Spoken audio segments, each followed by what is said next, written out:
No new announcements really. We still got the Western Conference still going on for the eclipse in Dallas. There's I'm going to try to get an update on Bob found at least one hotel that's not doubling their prices for the solar eclipse. And let's see, journals. December 12th is the deadline for for stuff on the journal. Everybody who's been doing some great observations that I see on listserv, I'd like some of those to show up in the journal. So send me a couple, and I'll tune it up for you if you need it. Okay, let's see. Well, Wolfgang, you've got the time zone difference. So what do you got going on? Yeah, there's not really much new. There's something upcoming on the 13th of December.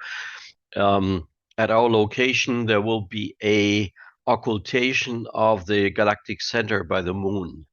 So we're setting up to observe that. We're also coordinating that with our friends in the Netherlands at the Dwingelo telescope. So we want to do a sort of a common exercise to observe. What we are expecting is, well, first to explain, the galactic center from our perspective with our telescope is actually a combination of various sources. There's, of course, Sagittarius A star, which is the actual galactic center, but this is actually a relatively weak radio source. And then there's Sagittarius A west and east, and those are star-forming regions. And I think the other one is, maybe a supernova remnant anyway. So they're extremely close in the sense they're in the same line of sight. And all those sources will be essentially simultaneously be covered by the moon. So we'll probably see a large drop in the continuum radiation. We may also see a flip of the hydrogen in the sense that normally we observe an absorption line from the galactic center area. And since the continuum sources will be obscured by the moon, it will be only emission, so it will sort of flip. This is what we are expecting. We're looking forward to that, and maybe next time when we meet, I may be able to show some results then.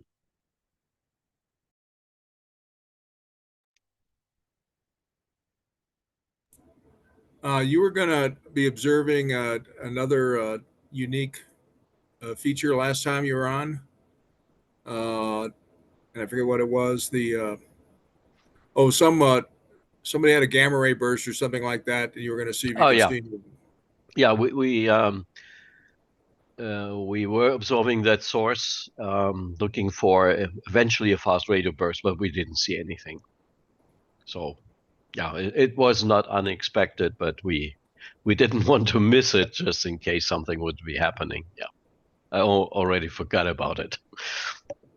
Never know when the Nobel Prize will pop its head up, and you happen to get something. Yeah, I've given up my expectations for the Nobel Prize quite some time ago. Oh, okay. Let's see. Yeah, Robert, you're actually worse in the time zone than Wolfgang is. So, what's going on? Really, not a lot going on except it's early in the morning and that type of thing. What I was Ted, chimed up and said he wanted to talk about my scans and the data, and I was just going to show this, the pictures that he sent me. So I'll share my screen, and maybe Ted can help me explain what these are. Is it working? We went through this before. I thought I had it all figured out.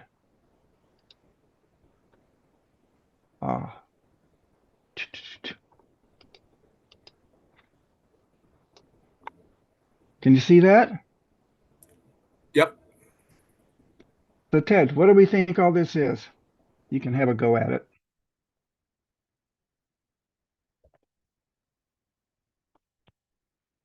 Yes.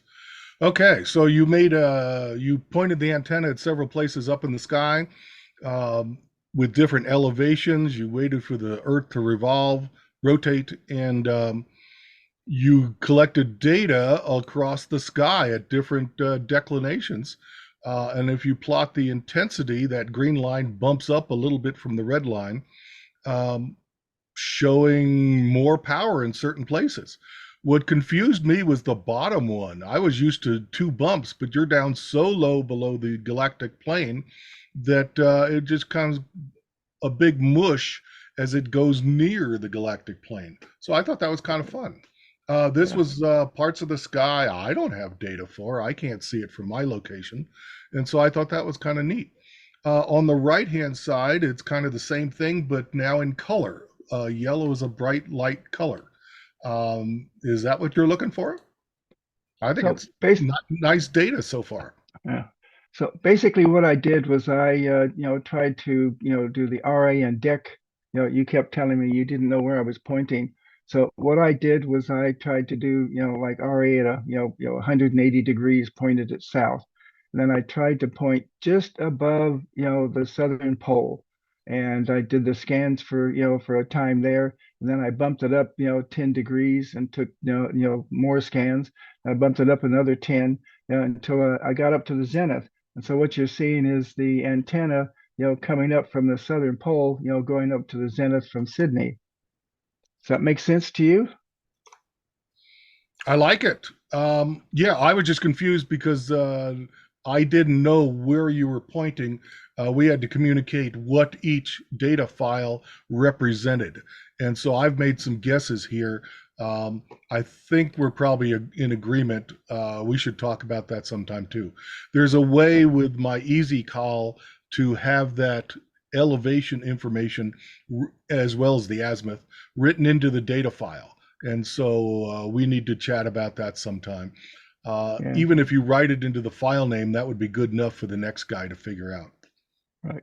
Yeah, I'm working on that. I'm trying to get a way to, do the setting circles and have it sit out in the weather. The what I have now is turning to rust already. It's been, that's okay. So, yeah, so that's basically where I'm at. So I can turn off share someplace. Thank you for your data. I think that's cool. It's going to get better and better. Yeah. You can also put in reference samples in there, and that might clean up the data even more. Many opportunities. Thank you, Right. Rob. And basically what this shows me is I need to do a lot more work.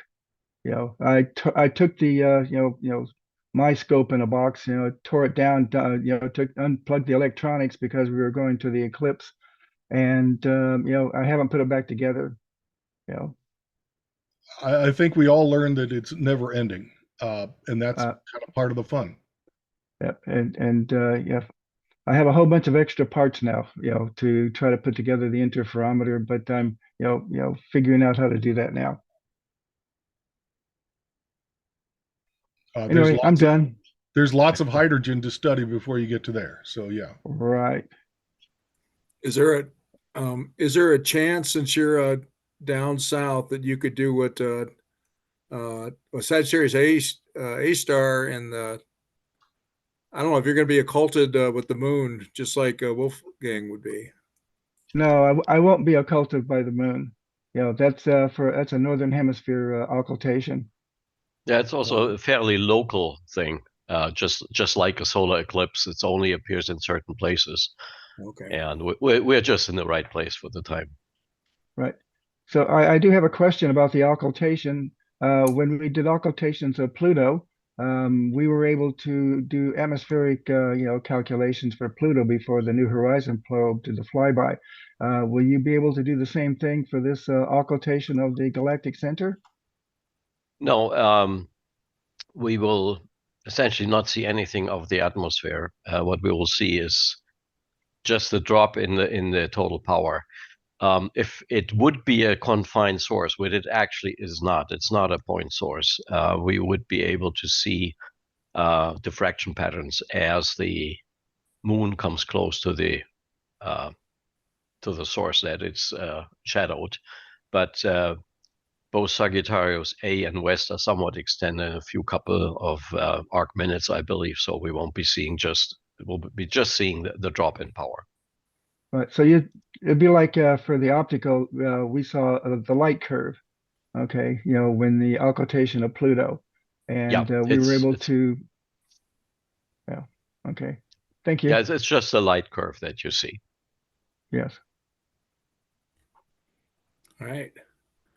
Ted, did you want to show your stuff since it's tied to Robert's?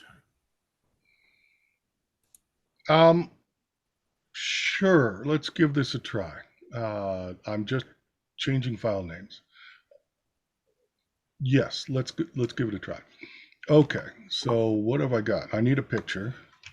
Let me go get a picture. Yep, like that. And now I need to share it. Hot news. So let's see. I hope I'm sharing now. There you go. I think that makes it a little bit bigger.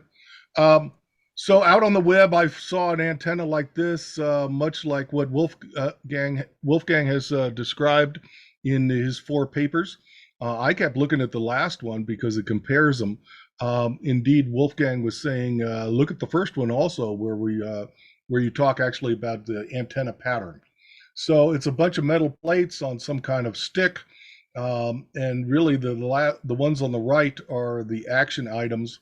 One is the reflector way on in the back, marked by R at the top, has a little SMA connector, and then you go to the driven element, so-called driven element. So let me do this. I tried to make one out of metal, like so. I kind of just put a little connector there with a little bolt, and then I put it out in the sky. Let me go zoom back here to this one. So that's a picture from yesterday after I just put it up in the afternoon. So this is kind of hot news. Sure enough, there's all the metal. It's bolted to something that won't move, a big 2x4. Okay. That's bolted to strapped to a stick to kind of get the right angle, about 45 degrees up into the sky. Let's zoom in a little bit and look at it. All the metal plates, it's the same in construction as what you've seen already, an SMA connector. Behind, on the left of that big white bag is just a sandwich baggie wrapped around the Noelec H1 bare bones LNA that we're familiar with. I have put a little piggyback PC board on there that will detect a higher voltage coming in and turn on and switch the LNA in the bare bones version to look at the resistor instead of just the sky. So that's how a nice way to get reference samples. And because I'm sending in higher voltage than the LNA really wants, it has to have a regulator and all, and that all has to get pulled off that voltage has to get pulled off the coax with a bias T. And that's why it's a little bit longer of a PC board, a sandwich baggie. It's got the LNA with the piggyback and then the bias T down at the bottom, off to a TV coax, which runs all the way into my house to the SDR and EZRA. And so that's nice. On the left-hand side, I guess I can use my cursor. You can see there's kind of a support so that the LNA isn't just flapping around in the wind. That makes it pretty secure. Okay, that's nice. It's the same 1/4-inch hole for the SMA connector as the 1/4-inch all-thread rod, which is rather convenient. I don't want to make this piece of metal anything like the other pieces of metal because that might interfere with the antenna pattern as far as dimensions. But what might happen is I might, instead of a baggie, let's think about maybe a PVC pipe over all of that to protect it from the elements and maybe keep the sun off it a little bit. Okay, well, if I'm going that far, the whole thing is kind of wobbling on this piece of metal here. Is there a way I can make it a little more stable by a great big PVC pipe? It can go all the way out to the edge of the reflector disc. Okay. And this end could be nice closed off with an end cap. So I don't know. These are ideas I'm playing with, but that end cap could rest upon the right onto the 2x4. Maybe it even has a screw holding it in place so that there's no shaking around, just to make everything last a little bit longer. Experiments in the future. Okay, but so I ran it from yesterday afternoon. What did I get? Sure enough, something happened. Starting on the left, I was just missing the galactic plane going by. It got rather quiet. I got the galactic plane away from the galactic center, so this will be not quite as strong, not quite as yellow a signal. And then it changed Doppler a little bit, and then is starting to come back just as we speak. So late data all the way up to, I guess, 15 minutes ago, it says here. Oh, maybe 20 minutes now, half an hour ago. Okay. So what does EZRA do? It plays with this. First off, it adds the velocity VLSR correction. And it turns out that one of these lines gets rather straight. Okay, that takes out all that variation from the Earth's motion around the sun. Good. And then I trim it a little bit just to make the picture look a little bit better instead of the wavy lines. What the real test is, what's the strongest signal shown here? And the green dots show for each vertical line what's the strongest signal, what's the strongest frequency bin. Okay, well, it's right along where I want it to be, right where the hydrogen is. There are a couple wavy lines from RFI, but they're rather constant. They don't come and go. And so I think I'm just going to ignore them. When you plot them in time, all this calculation goes on. You really can't see any signal out of the antenna. The reference is just about the same as the blue antennas above. That's good. And when you calculate all this stuff, you get a bump right at the place where I say you cross one of the galactic planes to the left or the right. And so that's encouraging. It's trying to come up to a bump for the next crossing, so that's good. The timing seems to be right, so I must have been pointing south. If you plot it on the sky, sure enough, we started over here, and I said, yes, indeed, I had just missed the galactic plane. It moves off to the left and then comes in on the right. And I got the weaker side of the galactic plane. And for where this red line is, that bump kind of makes sense. So that's good. And then we're coming up here to hitting the new galactic plane, but the meeting started. And so I had to stop. And so it looks encouraging at this way as well. Just as Wolfgang pointed out, yeah, I guess this disk Yagi, which Wolfgang named a patch Yagi, seems to kind of work. Now, what happens if I put 2 or 3 of these things together? There's a calculator up here. I can put this in the chat for a website. And if you put in different numbers down here for spacing, if you use this one as three antennas in an east-west line, if this is at 0 millimeters, yes.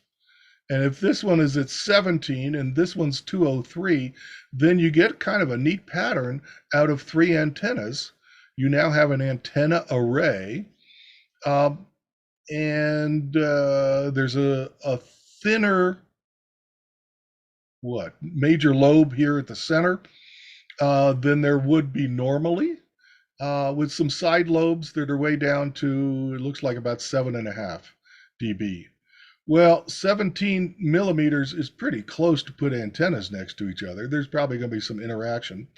What happens if you space them apart a little bit more? Well, you get more side lobes here, but they're all kind of below 5 dB down, so that's getting to be a pretty nice spike. Wouldn't it be nice if I could use these sturdy antennas that are cheap and put up 3 of them to get an antenna pattern like this? So that's what I'm slowly working on. That's the goal. The spacing looks possible. If 1,000 millimeters is a meter, then they're spaced about a meter apart, and then one about 2/3 of the way across that. And I think that could happen. That gives a spacing of maybe 30 millimeters, which is about 12 inches or so. And maybe I could put them that close together. We'll see. So that's what I'm working on. Any questions about all that silly stuff? I have a question for you, Ted. Of course, Captain. What's up? Oh, really? The discs, the reflector discs, of what material are they made? Somebody was throwing out aluminum and I took it. So they're just round discs of Oh, yeah. aluminum? Yeah. This shows them better. Yeah, they're just cut discs. The hardest trick was try to figure out how to make them. Oh, I see. If you take a sheet of aluminum and you drill a 1/4-inch hole just big enough for that all thread that goes down the middle of all of them. Right, and right, then right. You put a bolt in a 2x4 to spin it on, and then you put another scratchy metal screw coming up through the 2x4 at just the right radius. And you can try and try again till you get the right radius. And then you spin the metal plate on top of that, you make a scratch line. And then I'm using essentially big scissors, metal shears, to just nip it out kind of close. And I'm not getting terribly precise. It would be cool if I was within a millimeter. I see. I didn't see them in close up. They from a distance they look disquietingly like the discs I took out of my hard drive. But They would work. They're harder to cut, I guess. Yeah. well, I would have to somehow figure out a way to use the size that they are. It was one of those things that I wanted to, I'm paranoid about data acquisition, and I used to work on hard drives partly for a living. So I took them apart just to destroy the vacuum, and see what was in there. And I have these discs that look like CDs.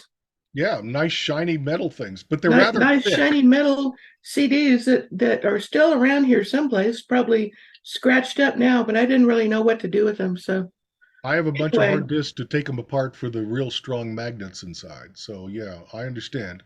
If you take them apart, it's going to be hard for anyone to get your data. I agree to that.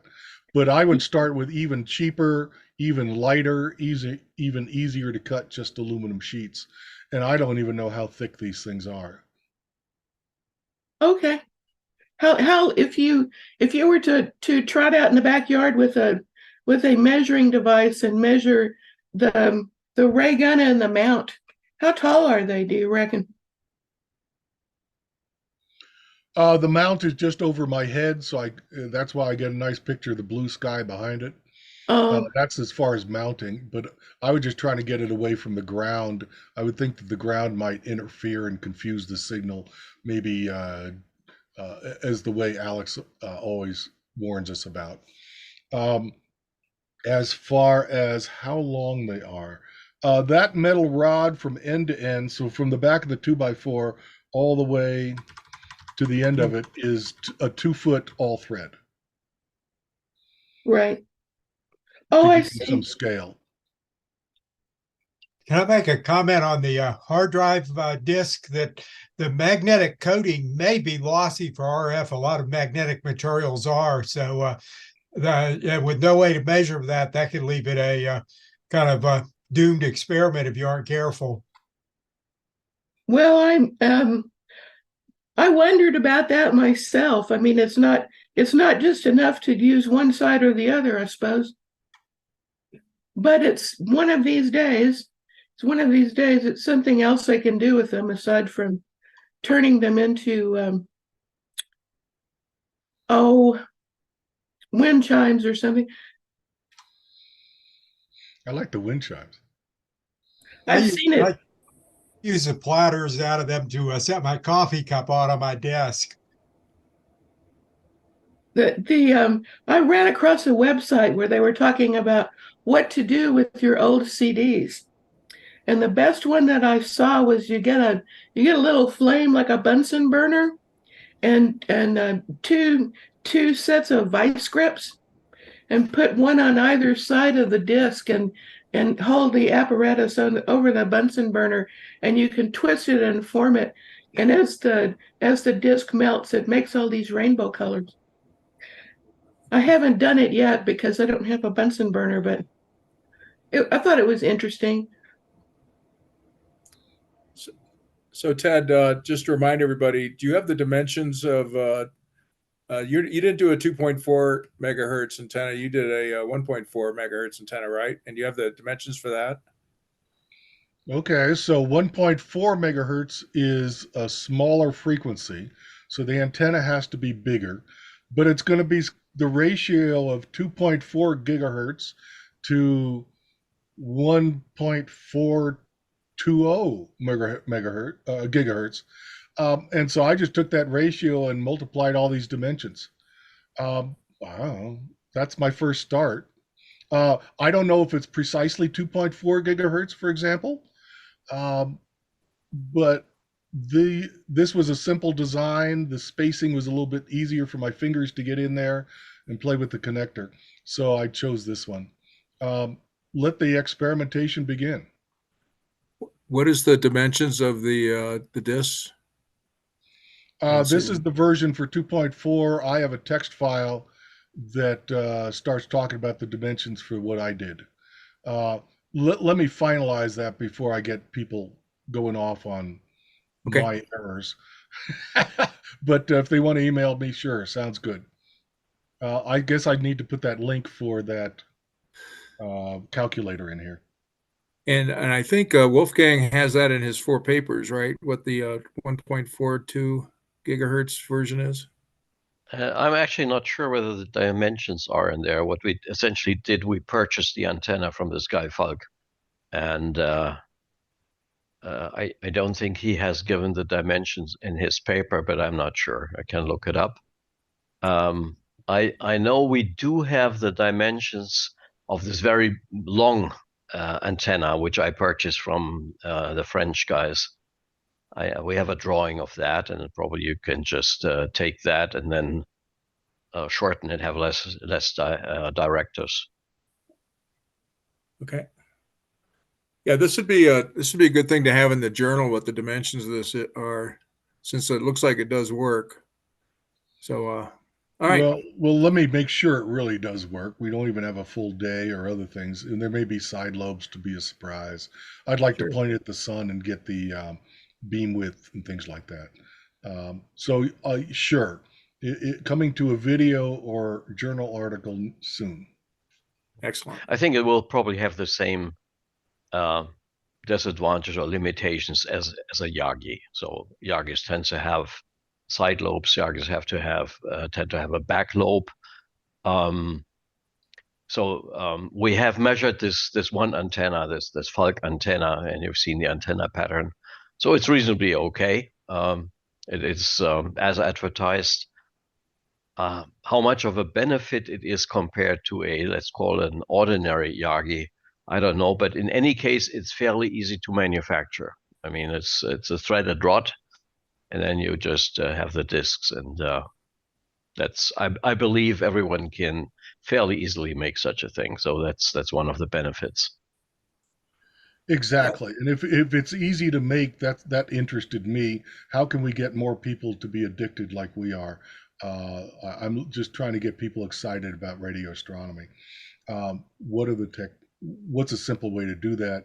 If we could make the discs and just sell them, little kits, even with the connector with the soldering done, they could get the all thread and the nuts and use the dimensions and build their antenna and hook it up, see what happens.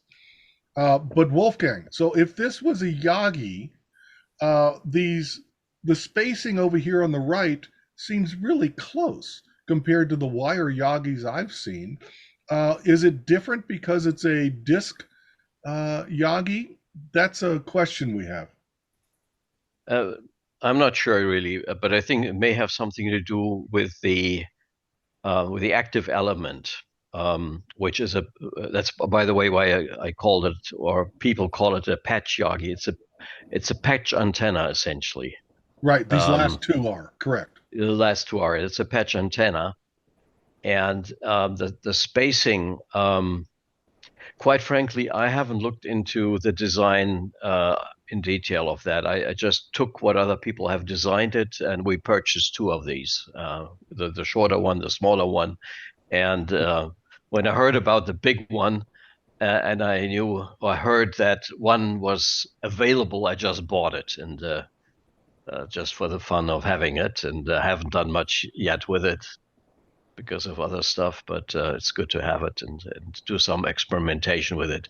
The very big one that I have shown in the forum, the only thing I've done so far is put it out in the sky, let it look at hydrogen, and yes, it works. And but I haven't done any characterization. This antenna, because it's so long, it's kind of difficult to handle. It's kind of fragile because of the wind and such. It would it is fragile. It has some. Sorry, please. It would be great on a calm day to do a drift scan of the sun and just find out what its pattern is. That's neat. We all think of things for you to do. Yep. So one of the things I've been struggling with this big antenna is how do I mount it without distorting the pattern? Because if you hold it at the end, it has an extremely high torque because it's so long. It's about 2 meters long, so it's if you hold it by the end, it's very high torque. And so I was thinking about having some support in between, in the middle, like what you have also on classical Yagis. But I didn't have the time to do anything yet and try things out there. So as you all know, there's so many things to do, and there's only limited time that you have available. Yeah, all I can think of is just nylon ropes. You mount it at the bottom and you just hold it in place. You tune it with ropes. So good luck. So I do have a question on antennas use a fiberglass rod and support it in the middle of the antenna or balance point, wherever you want to put it. Yeah.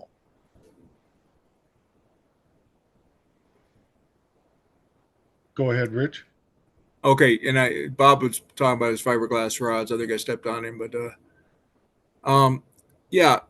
you're talking about the Yagis and the side lobes there, Wolfgang. The 3-element or even the 2-element array that Ted's been working on, does that actually mitigate the side lobe issue on using these or the Yagis, that he can actually reduce the side lobes with more antennas, or the effective combined side, output?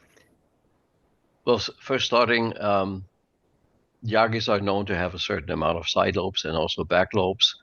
The short patch antenna, as I call it, we didn't see any major significant side lobes, but it has a very broad pattern anyway. So some people actually use it to illuminate their dish. Now, having multiple antennas, I think that makes the question about side lobes even more difficult. I mean, it's a combination of antennas and the combination of the pattern. As you can see from the pattern that Ted is just showing, you have a main beam, but the other beams that are spread out and are just 5 dB down, which is still quite a lot of energy. So if you're pointing that at the sky, you will get a lot of radiation from other parts of the sky as where you're pointing. If you think about it, that let's take a dish, a parabolic dish, you typically, without much effort, you can achieve the first side lobe is down by 20 dB. So that's quite a bit different from the 5 dB that you have. I mean, it always depends on what you're trying to achieve, what you want to do. coming back to your question, I don't have really a recommendation because I have not done with combining multiple antennas and working with a pattern and so on. Probably there's quite some literature around that, but I don't have any personal experience, and I'm sort of hesitant to give recommendations about things that I don't know. Okay. All right. Anything else, Ted? That's it More for questions? me, I think. All right. Great stuff. And the calculator, did you make that calculator? Did you find it somewhere? Oh, you're very kind to think I made that. No, it's just a website, and I'm about to post it in the chat. Okay, great. It was there on the image as well. Great. Okay. Alex.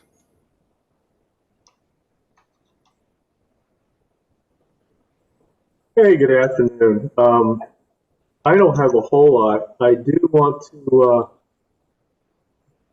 assure you There we go. another tune patch antenna, 21 centimeter, and the copper plate, the patch to reflector spacing is very close. It's about 11 millimeters, and so it is unusually closely spaced. This is tuned. This actually is tuned, and so at least for this, the spacing is very critical. These things are tough to make. You shift that 11 millimeters 1 millimeter, and you're significantly off from the 1420 megahertz.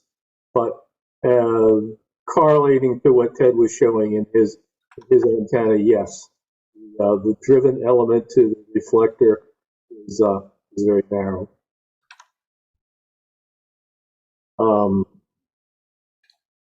That's probably the only thing. I've been working on that spillover effective or equivalent noise temperature for antennas. I've been reworking that presentation.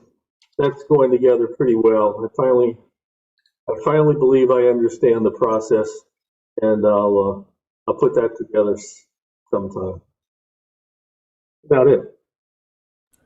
So, Alex, my question on your patch antenna is, if I stuck a director on there like Ted's got directors, and would it work? Or that you can't, honestly, you just can't do that. You really need to model it. I mean, as I said in one of the chats, I modeled and built a lot of 20 and 40 meter antennas, and you can guess the stuff, but you really need to model it.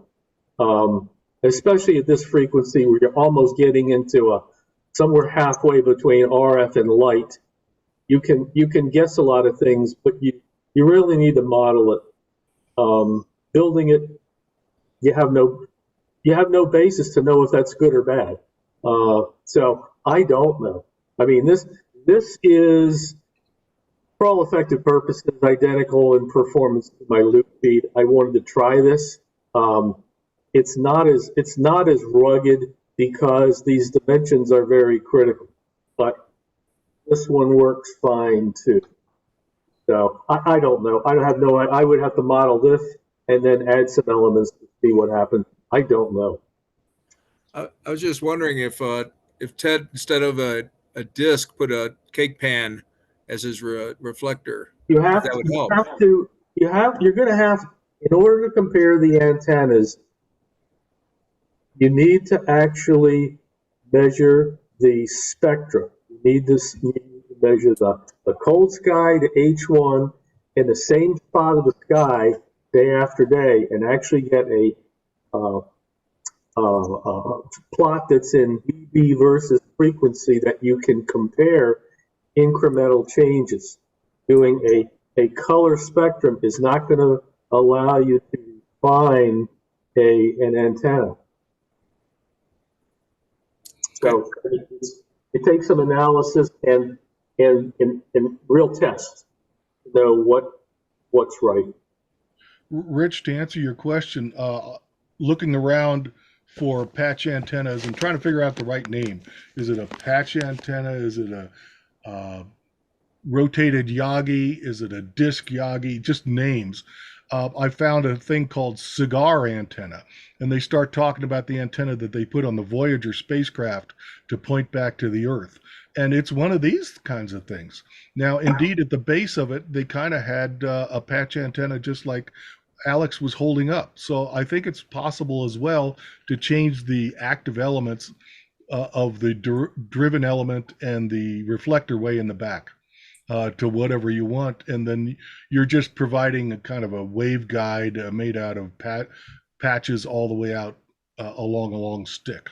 So cigar antenna is something else to Google. Look at the images.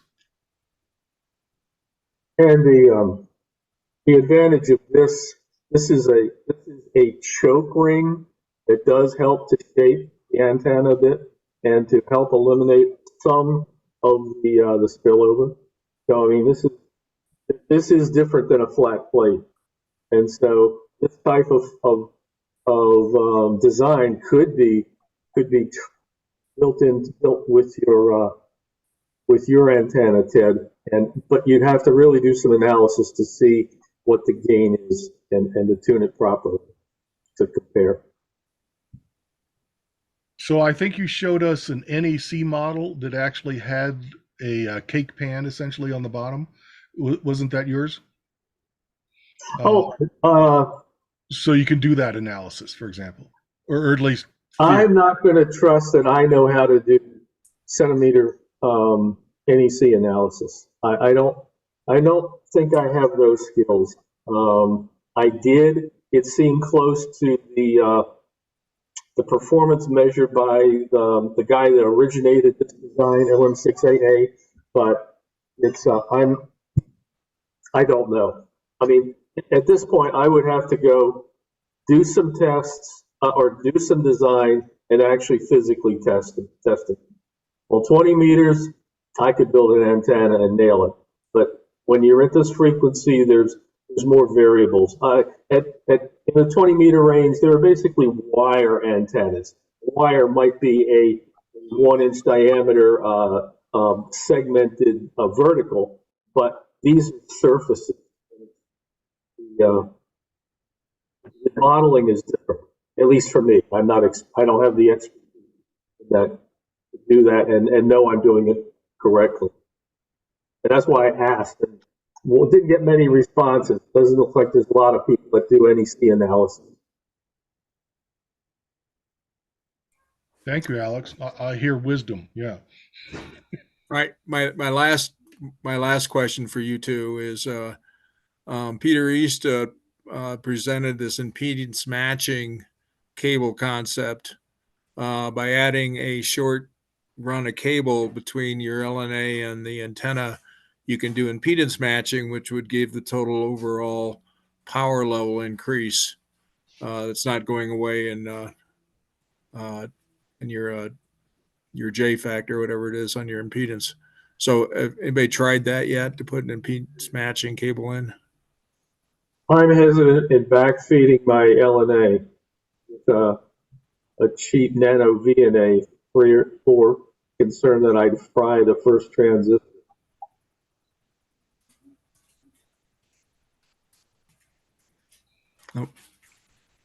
It has such a promise, but it's kind of a nuisance to test. So I think the way you do it is you got to put one in and see is A better than B or C, and get the right length. You could do it by theory, but theory breaks down in practice. So I just haven't gone to the trouble yet. Yeah. Sounds like you just put it on a test stand with a known source in front of you and swap out cables. That might work. All right. We'll be down to your backyard soon. Yeah. I think Bruce, now I got Bruce on. Bruce does this for fun. Bruce, have you ever tried the impedance matching on that, on antenna? No, I haven't tried that particular one. You're talking about the thing of testing antennas that I've tried some backyard antenna range things and trying to determine pattern of a feed when I was first playing with the scope in a box, trying to work out alternate feeds. and Alex kind of beat me to getting a good feed, so I kind of let that one fall by the wayside. But anyway, trying to get pattern measurements on stuff. Everything imaginable is a reflector, which will, alter the pattern of things nearby. So you really need a big, wide open space to do that. And I didn't have a big enough wide open space, and would get some inconsistencies. You could do things like take an antenna and turn it upside down, and it should reverse anything on the pattern, but yet it would stay the same, which would say it was environment and not something in the antenna. I got, that far. It could say, reasonably good, but, antenna range in the backyard is pretty tricky. I need a bigger space for that before I do anything. Bruce, what they were talking about is taking a VNA and actually measuring the input impedance of your LNA and then using a matching length of coax so that it was seeing whatever its impedance was or its complex conjugate thereof. Okay, I'll make a comment on that. A lot of preamps actually produce the lowest noise figure when there's a very precise amount of mismatch. And you can look at the like transistor data sheets for the gas FETs that are used in preamps, and you'll see they show a place on the Smith chart. This is optimal match for power gain, and you move over a little bit and there's another dot. This is the optimal match for noise figure. So it's saying basically the preamp has some input SWR or mismatch when it's optimized. And maybe Charles could comment on that because he'd done a lot of SATCOM work over the years there, I believe. But you definitely just matching it is not exactly right. You could probably get some improvement by moving a cable around there, but you might be able to get the same improvement by changing the input match on the preamp to match the antenna better. Charles? So it's designed to have a mismatch to optimize a certain performance parameter. Right. Okay. Newer FETs are better at that. They're better at matching to 50 ohms than stuff 20 years ago, where we were seeing the mismatch necessary to get the noise figure the lowest. So I would say it's easier today to just put things together and see what you get, and hope that 50 ohms is what your antenna is, because that naturally is what they designed to as a common impedance.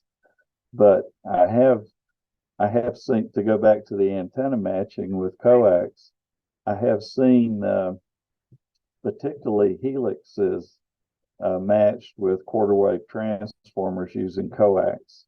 So some of these antennas will end up with difficult impedances. So you really need to know what you're dealing with first. Is it 100 ohms or is it 25 ohms or something like that? Which direction do you go? So if your antenna was 100 ohms, then you could put a quarter wave 75 ohm piece of coax in there and then follow that with 50 ohm coax, and it'll actually match the impedances better. But that's not to say that the LNA won't work better with whatever odd impedance it has.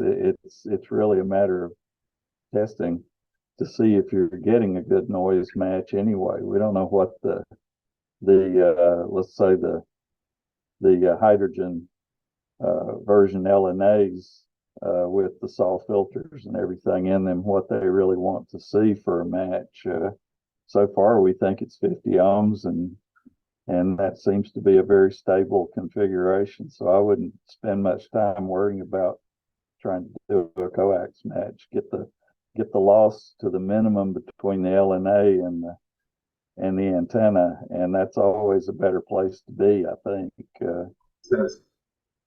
A comment on the preamps that Sawbird. I did a few measurements on its input return loss and found that its input return loss was pretty far from 50 ohms for one thing. And the other thing, there was a ripple in the input return loss they kind of matched the bandpass filter. If you looked at it over a wide range, when the bandpass filter on the output of the first stage would go through its resonant points, it would actually reflect back through the transistor and show at the input.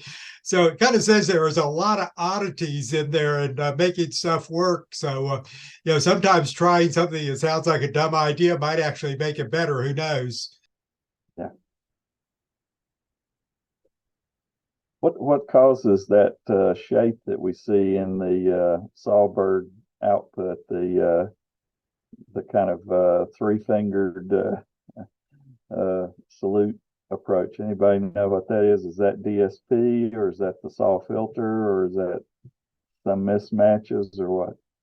I'm pretty sure it's a SAW filter, because if you look at the frequency response going through the SAW filter, and then you take a look at the pattern of those funny mismatches at the input, and they seem to exactly correspond in a odd way there.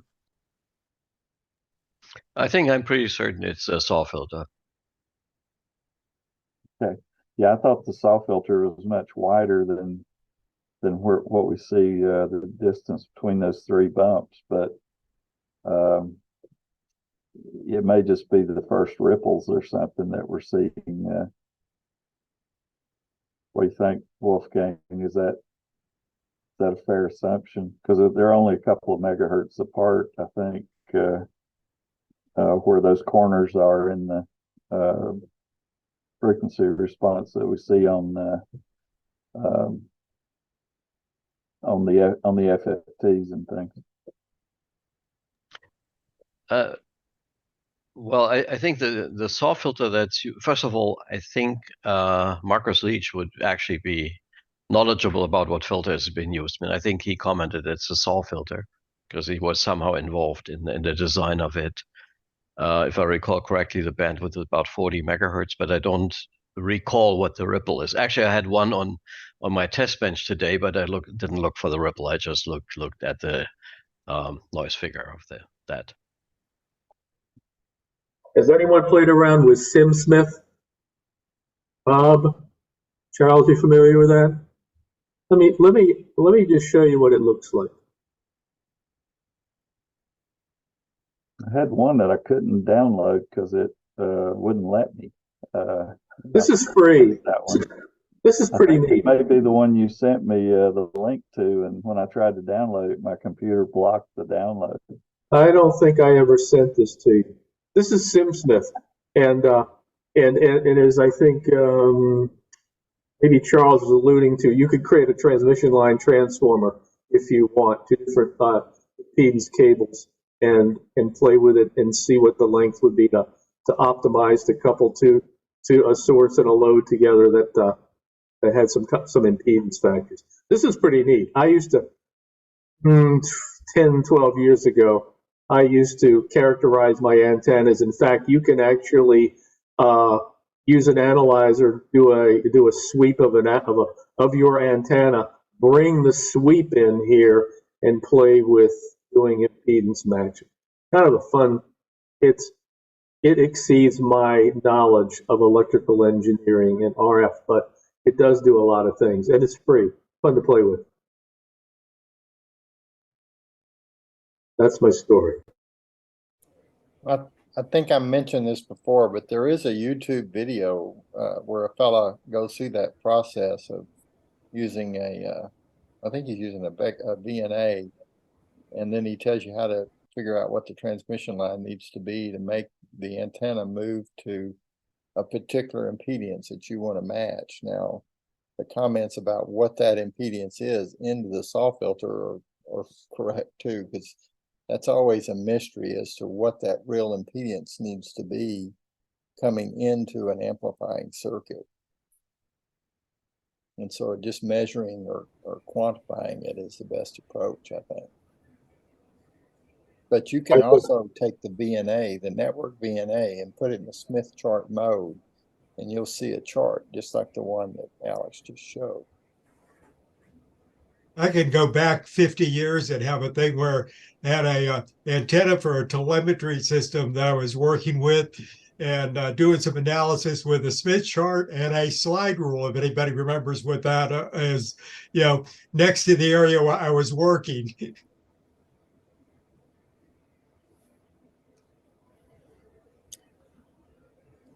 So, Bruce, what's a slide rule?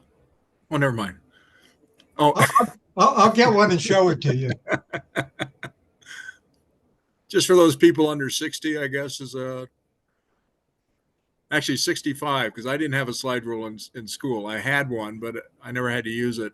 So 65, I think, is the cutoff, at least of my knowledge, of people who had to use a slide rule. I was Yeah, in the last that's slide fair. rule class in my high school.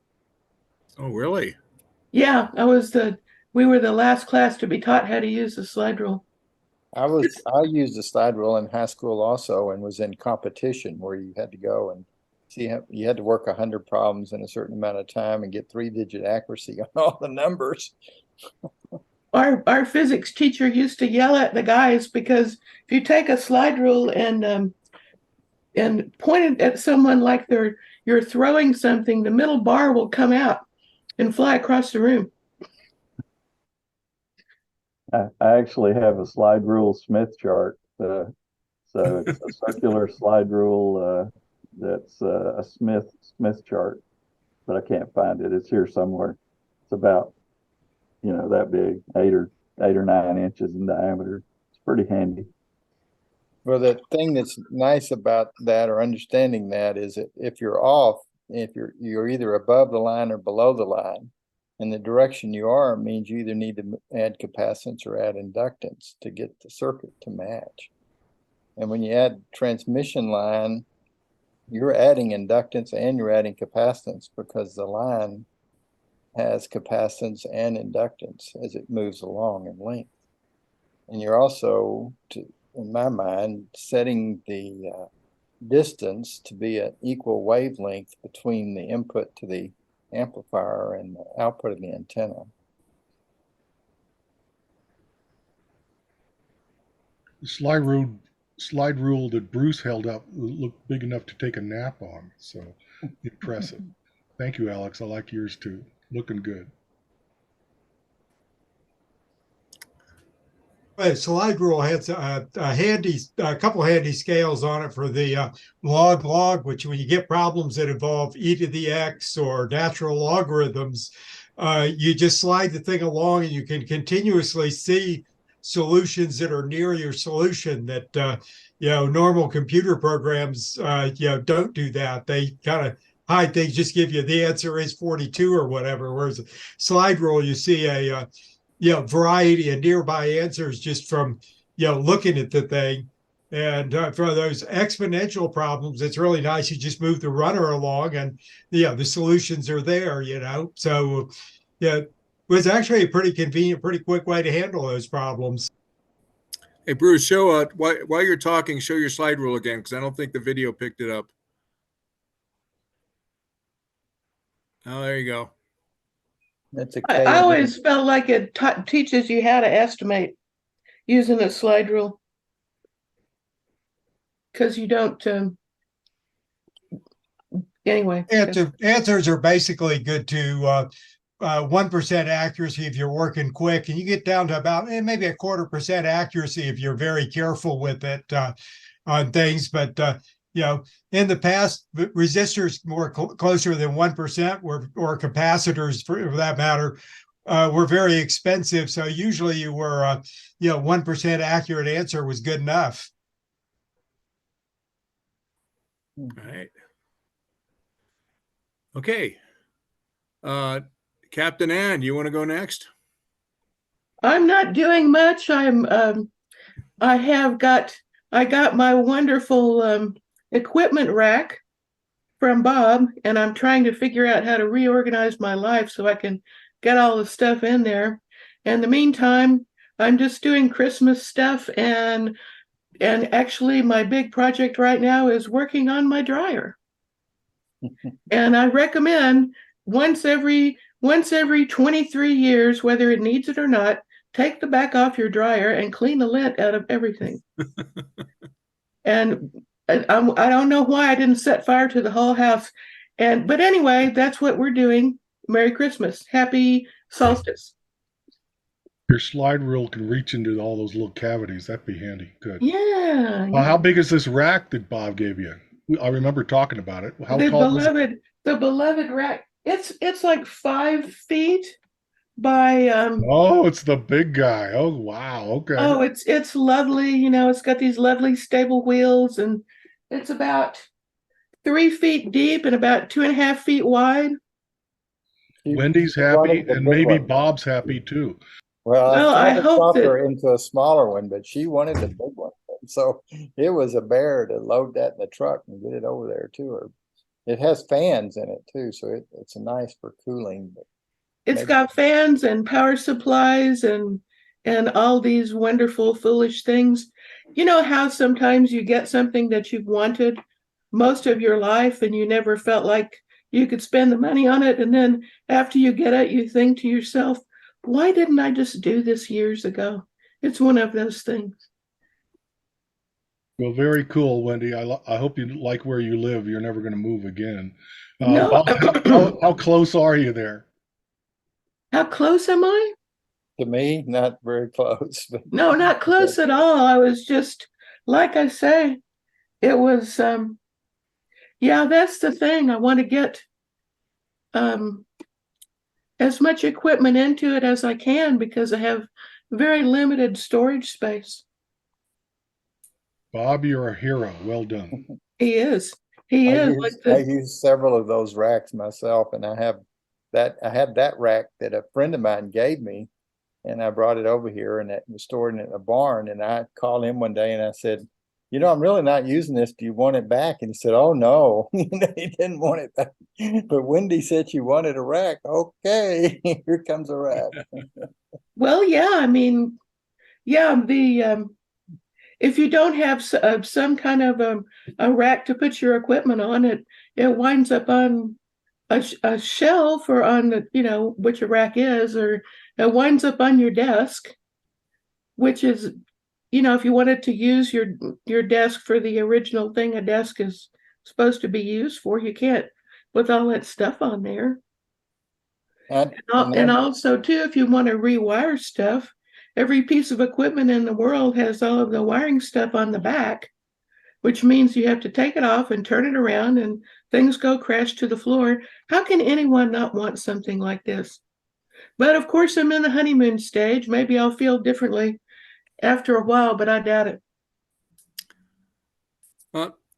Thanks, Wendy. And you know, if I gave that to my wife for our honeymoon, I wouldn't be married for 40 years. So I'm glad you like that kind of stuff. All Yeah, right. well, I wasted a lot of time with guys who wanted to give me flowers and candy when this was what I really needed. Okay. That and music. Okay. All right. All right. Thanks. Bob, now we got you on. How's your radio astronomy farm going? Well, I've been doing some work with that same antenna, essentially, that Ted was talking about, and the one that I have, I ordered from the fella in Germany who really makes a very pretty antenna, and I believe he's still selling those antennas also. So he probably wouldn't want to part with his exact dimensions, and at the beginning, I promised him that I wouldn't publish what they were, but I've got it mounted out there in one of my corrals and welded a piece of pipe and bolted it to it. It's not going to move, but it's not very many discs. I need to maybe add an extension to it and put more disc if I get it working. But I've hooked it up to an OLAC preamp and to an RTL SDR, and I'm just not getting good signals off of it. So there's something wrong that I've got to investigate more. I bought a version 4 RTL SDR, which is the newer model, and it happens to do HF also, which is not necessarily that useful for this, but it has an ability to turn on the power without having to go in and add a jumper or anything to feed through power to the preamp.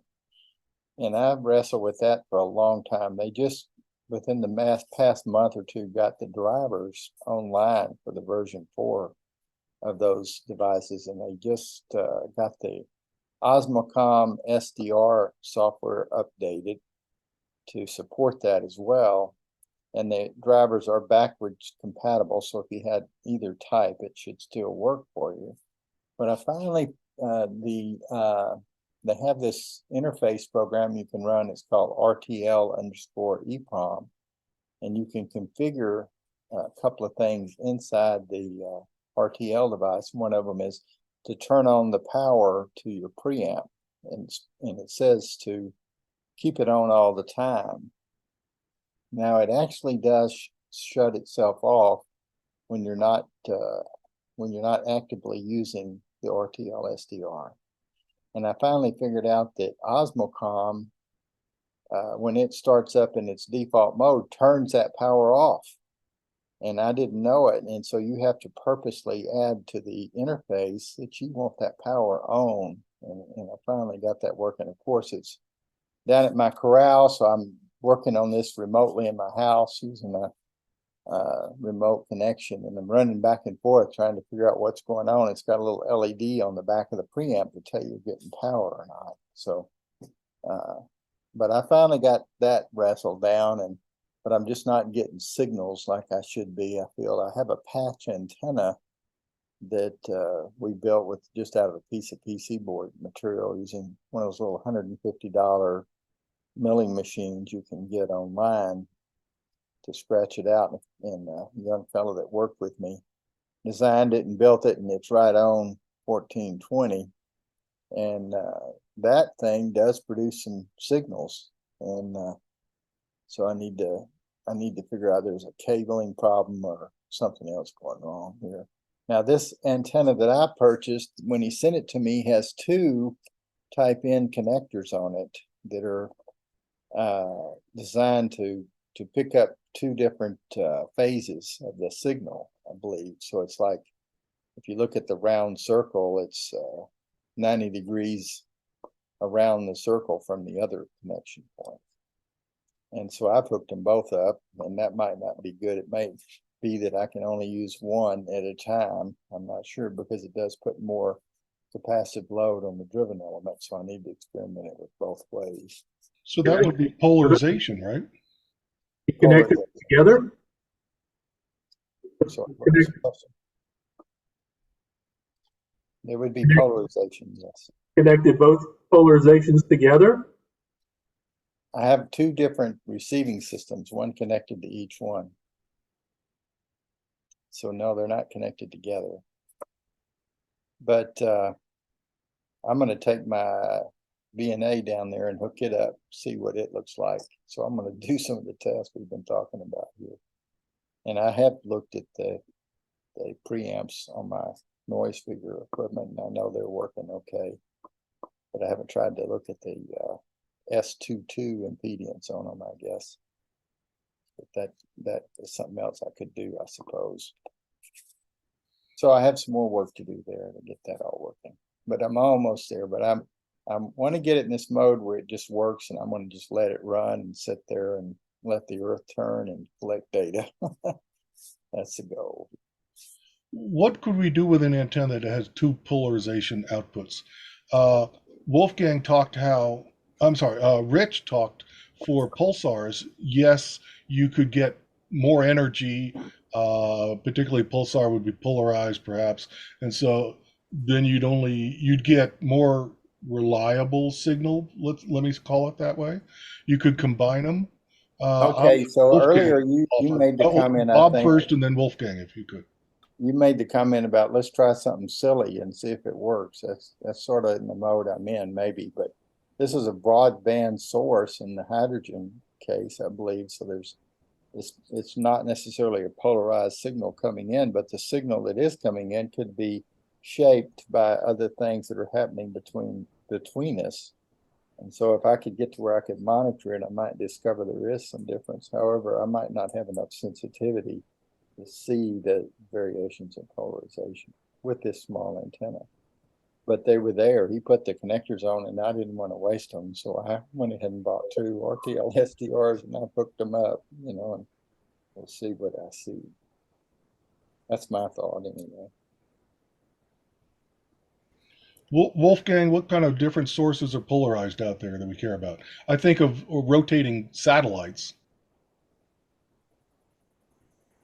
Well, from the astronomical sources that are polarized, there are pulsars which can be polarized. They might, in their rotation, might even change the orientation of the polarization. So there is a good reason to pick up both polarizations. Magnetars are extremely polarized. They're about 90% or even more linear polarized. The one that we have been observing, yeah, that's extremely polarized. So in order to monitor them, in order to see them, you need to pick up both polarizations. Hydrogen, on the contrary, with just one polarization, I would think it would be scintillation because it kind of fades in and out because I'm looking at it wrong, correct? no, it just disappears. We had this funny, well, yeah, for us it was sort of idiotic and in other ways funny. When we started our magnetar observations, that was just after we did some modifications on our system. And we found that the magnetar was increasing in power during the day, and that repeated every day until we found that we were had, as a mistake, connected only one polarization, or we picked up the same polarization twice. So we only saw the magnetar when its emission was aligned with our antenna. And once we changed that, we had both polarizations, and of course we had it all the time. And in the beginning, we were wondering, how does the magnetar know what our daylight is? And so that solved the problem. In contrast to that, if you look at hydrogen, hydrogen is unpolarized. So you have emissions from both polarizations. So the benefit of using both polarizations, in this case, you get twice as much signal. So your signal to noise ratio increases by a factor of square root of 2. So I could provide 2 SDRs and receive that and then combine them in software. How could I do that in analog, just so I get twice as much antenna? If you're careful how you match it, you could probably just use a combiner, 3dB, essentially a 3dB splitter, just use the other way around. So if I put 90 degrees into one of them and then combine it, would that be a more powerful antenna? You know, somehow we got to get the phase out of there. Well, maybe it's not phase, is it? No, it's just polarization. Pardon me. Yeah, just combine them. Yeah, just combine them. I'll give you. You would have to be very careful about the length of the leads and things like that you connect with, or else you end up with phasing differences. Yeah, I think the easier way from not having to mess around with RF is just to have 2 receivers or dual input parts on the receiver and then combine them later on. I had an interesting experience when I was building antennas for 20 meters. I built a mag loop, which had horizontal polarization, and I was comparing it to a vertical on 20. And I had an A/B switch. I was switching back and forth between the two, comparing the performance. And I would look at the vertical, okay, and it was going up. It had cyclic fading that afternoon or that morning. I go over to mag loop, and I'd write down, okay, it's an S3. Go over to the vertical. Well, it's an S4. We go back to the mag, and it's an S2. What was happening and it was fascinating to me, was polarization rotation was going on.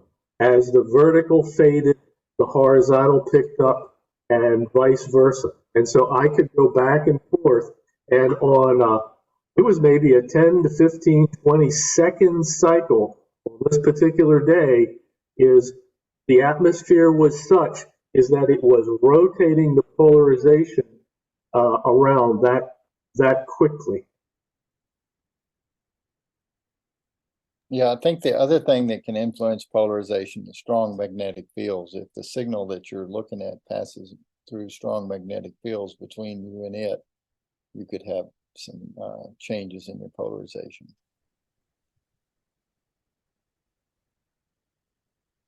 Anyway, that's all I'm up to, Rich.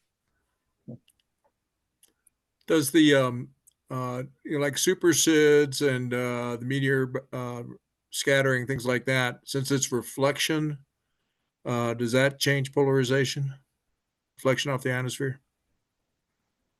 Well, I believe that there is some changes there, and actually I have 2 antennas set up to try to measure that. And I've got a bunch of data that I've collected, but I haven't got it. I haven't spent time analyzing the data to be able to answer that. But I want to set up a third. Really, what I need is a third antenna also, which is vertical. And what I'm really watching there is the influence from the ionosphere, or the impact of the ionosphere changing. You can dramatically see it at sunrise and sunset. And then we saw it too during the eclipse happening. And probably going to be an even stronger effect with the next eclipse, I suspect. But I have that working, but I'm not happy with that scenario either. I need to add a preamp to that circuit. It's using it's really just a mixer feeding into a small amplifier, feeding out at the audio frequency, so a sound card in a PC will pick it up. And so I need to add a preamp and work more on my antennas to be sure I have the impedance matching ideal in that case as well. But I think you could see some changes in polarization influenced by the atmosphere, by the ionosphere.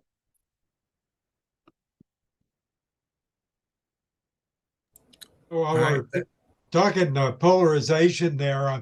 I've been doing some listening, trying to catch some Jupiter events, not too successful, very few, and fair number of solar events. But looking at other people's results, Jupiter events are almost always they're circularly polarized. I can't remember if it's left or right, but there's one polarization that really predominates on the radio noise coming off of Jupiter, whereas the sun doesn't seem to show any significant difference between left-hand or right-hand polarization from, again, looking at other people's results. When you start doing all this work too, it really gives you a lot of respect for somebody like Witt, who keeps publishing these things. He's collecting data and analyzing it and just seems to be right on top of it. And I have all these ideas myself, and I just am nowhere near the kind of capability that somebody like Witt is, and it's frustrating. I'm thinking about hiring some engineering students at the local college to help me move things along. I just can't go fast as I'd like to. All right. And Bob, you send me something, I'll publish it. We'll get you going. Okay. I need to write that up too. That's right. All right. Thanks, everybody. I think Chris Webb, you're last on my list here. Oh, hello. I made some headway on my Super SID port from Python to Rust. I'm kind of changing the algorithm. I got past the problem I was having last month. It was just a little bug in my de-interleaving algorithm. And I was planning over the Thanksgiving holiday to finish up both my Super SID antenna and my scope in a box antenna, mounting it to my Altaz mount via Los Mani plate. But unfortunately, I've been sick for the last week and a half, 2 weeks. So that fell by the wayside. So just been here enjoying the conversations and ready to get back to it as soon as this illness is over. Thank you very much. I have a question for Chris there. What was the motivation to make you want to use Rust? Well, so I'm a software developer. I mainly dealt in higher level languages than Rust, C# and things like that, and just decided to wanted to get a little bit closer to the metal and just as a programming exercise, basically. So learning Rust at the same time as learning how to do this analysis. That's pretty much the primary reason. It's just fun, I guess. There's no better way to learn something than to have a project and work on it. I think that's good. I completely agree. So thank you very much. Thanks, Chris. And yeah, Preston, go ahead.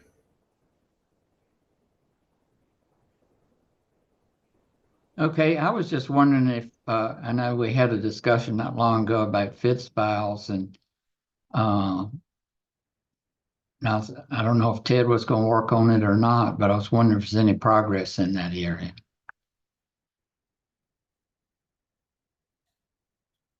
FITS files are a way to convey information. FITS files seem to have lots of different formats. One of them is just to present two lists of data. I guess I'm looking for some standard I could match that already exists, and where. I'm providing images so you can see them on your PC. I don't think those need to be FITS files. FITS files would be better for data. What would you recommend? I'm open to suggestions. Well, I've just done a little bit of reading, not a whole lot, but I downloaded a primer on it from who did I download that from? I think NASA.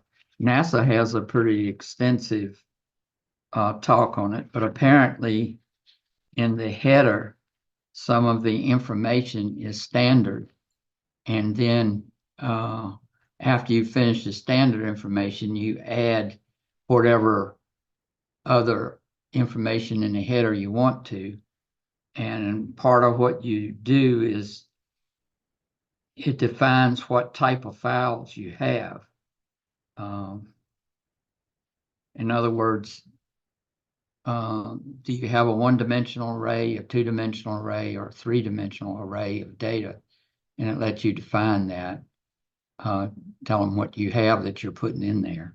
All I've done is read this article, so yes, so there's a header at the front of the FITS files, and that allows you to define the rest of it in remarkably number of ways, which is good as long as you're ready to, you make a catcher's mitt to receive that format. And so I'm just kind of puzzled. Wolfgang, you probably have some comments about how to live in FITS files, and I just am not aware of a lot of tools, particularly that are easy for beginners to play with, so a smaller learning curve. My intermediate file coming out of EZCon in EZRA has 20 different columns, and that seems a little thick to put in a FITS file. So I just give you 20 different plots, and then you're kind of done. The file is there in text, and so you can read it. But I'm looking for improvements. Let's try Wolfgang first. Yeah, first of all, the name FITS comes from Flexible Image Transfer System. So it was originally designed to bring images across. So you have an image which can be read by various FITS readers, or which represent the image, which is then properly scaled in right ascension and declination, or whatever the coordinate system that is used there. So that's sort of the origin of the FITS files, where astronomers exchange their images. And that has been reused or expanded in use for all sorts of tabular data, where you have multi-dimensional arrays or simple arrays. And you are right that, of course, there's a variety of how people put their data into a FITS file. Essentially, a FITS file is nothing else than a way of representing a multidimensional array and putting some information on top of it in order to understand what the file is. Our own usage essentially is for spectra. We always represent spectra as a FITS file.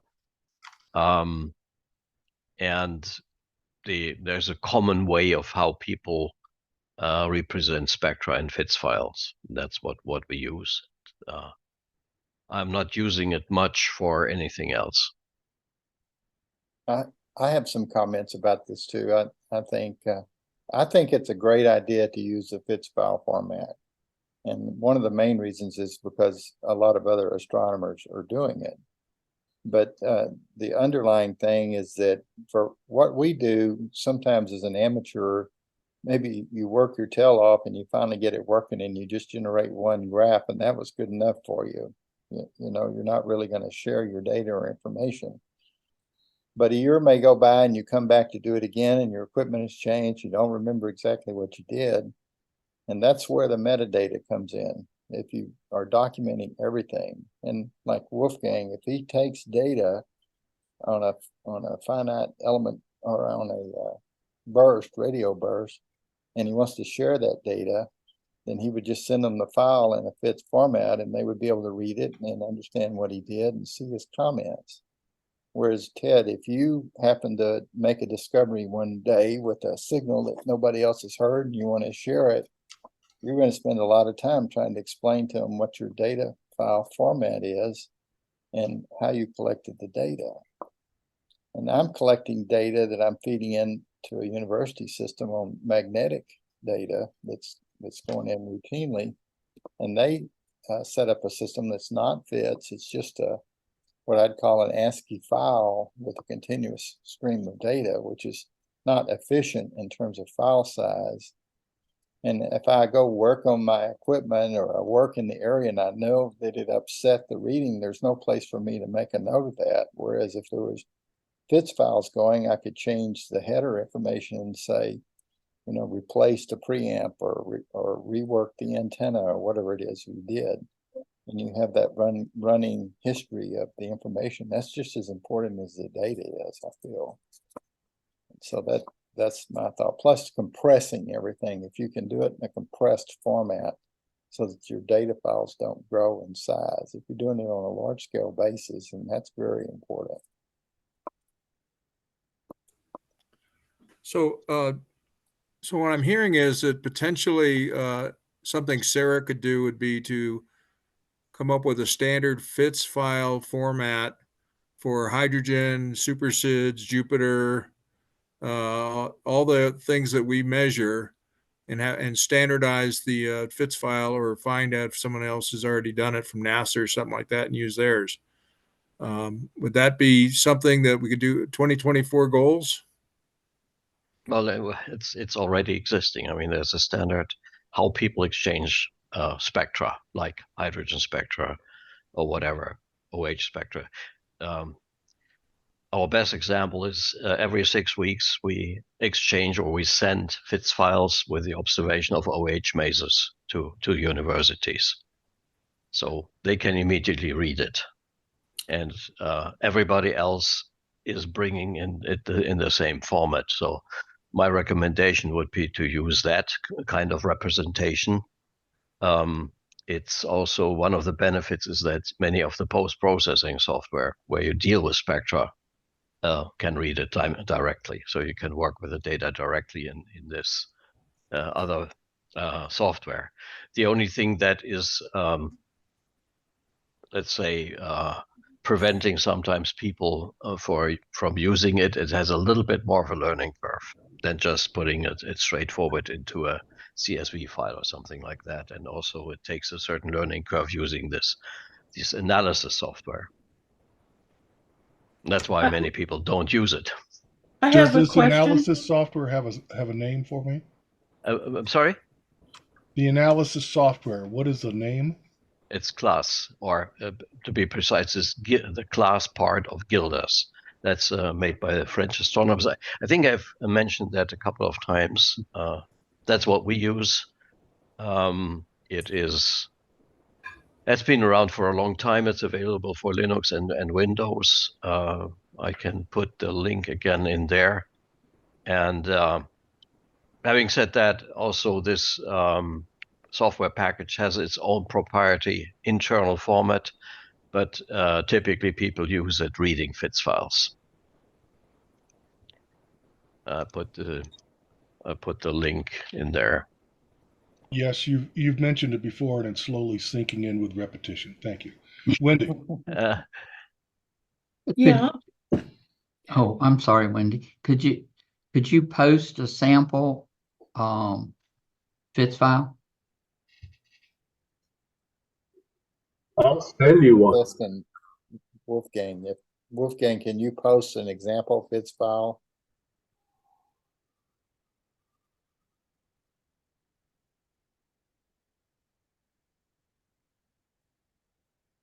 Wolfgang is muted. He's muted. Sorry. I'm not sure whether I can put it in the chat, but I can certainly put it somewhere and put a link. Maybe put a link into the listserv group. Yeah, posting in the So, listserv would be the way to go. We were Right, talking so about it here, and you provide this example. Yeah. Yeah. I can Also, send you one. I have some of Wolfgang's files. I can send you one if you want. Maybe that's the way to do it. Alex, we pick you.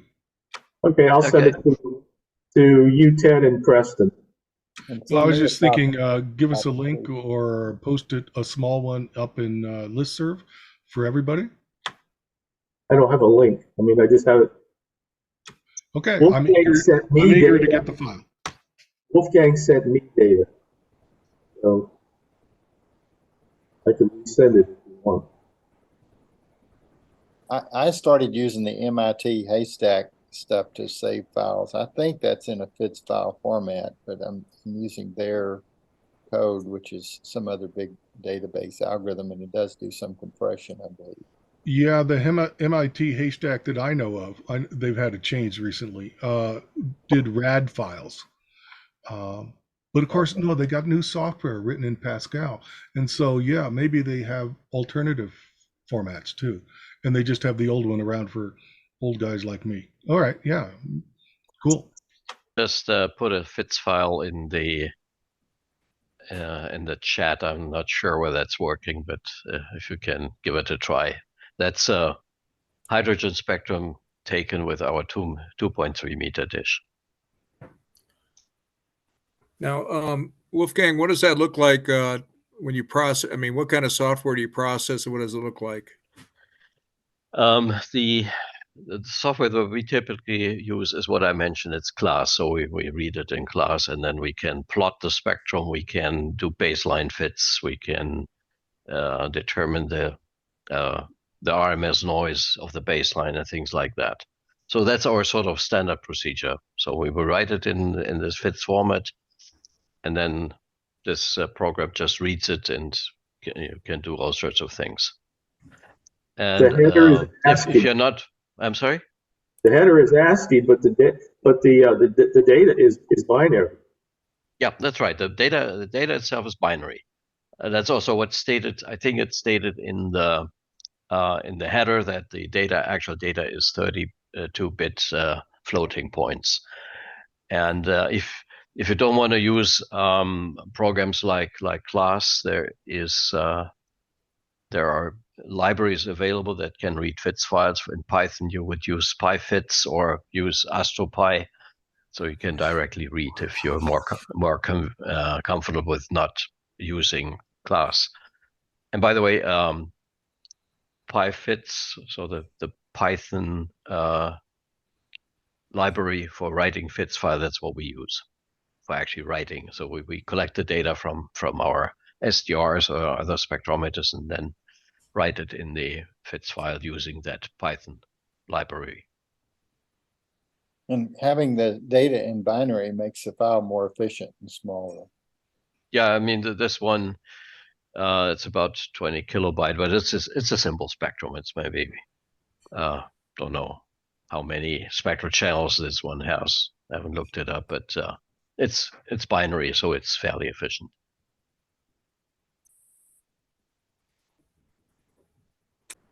All right.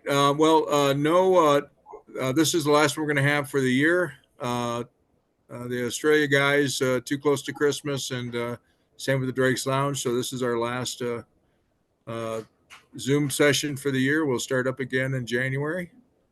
Thanks, everybody. Yeah. Go ahead. There you go. Merry Christmas.